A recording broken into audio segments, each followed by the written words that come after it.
เบิร์ดเดินตลาดซื้อของกินเต็มเลยวันนี้ไม่มีสักลายว่ะไอสัตว์น้ำมันแพงเบิร์ดกินข้าววันนี้เมียทอดปลานิลกับปีกไก่ทอดดอกสโหนผัดน้ำมันลืมไม่ได้เลยน้ำพริกผงหยอกเข้าไปยัดเข้าปากตามด้วยปีกไก่ทอดดำกรอบขอบนอกนุ่มในข้าวเปล่าเต็มช้อนดูดยันนิ้วจับไก่ขึ้นมาฉีกเป็น2 ชิ้นแมวมานั่งรอแล้วแห่นไป2 ทีเหลือเนื้อไก่ติดกระดูกสักหน่อยยกให้แมวไปกันต่อเลยปลานิลทอดไม่ยอมติดมือมาเอาช้อนตักยัดเข้าปากไปเลยคำใหญ่ๆตามด้วยดอกสโหนกินมื้อเช้าเรียบร้อยแล้วสุดยอดตามมาติดเลยมะพร้าวอ่อนดูดน้ำมันออกก่อนแม่ค้าบอกลองซะให้ได้ไอ้หนุ่มน้ำหวานเนื้ออ่อน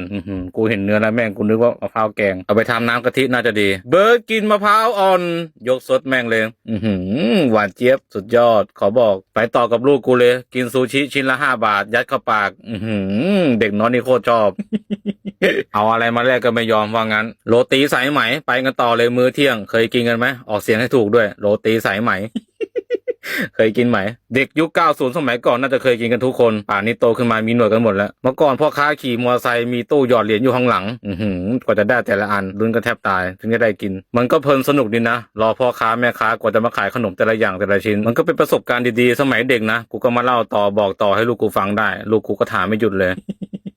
มันก็สนุกสนานดีสุดยอดหมดไปแล้วมื้อเที่ยงเล่นโทรศัพท์พักหนึ่งไปกันต่อเลยมื้อเย็น ลาไปเข้าไปเติมน้ำพริกผงหน่อยเอาตะเกียบคีบหมี่เหลืองมันขึ้นมาดึงสัก2 ทียัดเข้าปากตามด้วยหมูแดงยัดเข้าปากมีเกี๊ยวด้วยคีบมันขึ้นมายัดเข้าปากตามด้วยหมี่เหลืองอีกสักทีหนึ่ง ทีแรกกูนึกว่ามันจะบูดซะแล้วกูกะจะกินทีเดียวตอนเช้าเนี่ยแต่ไม่ไหวสุดยอด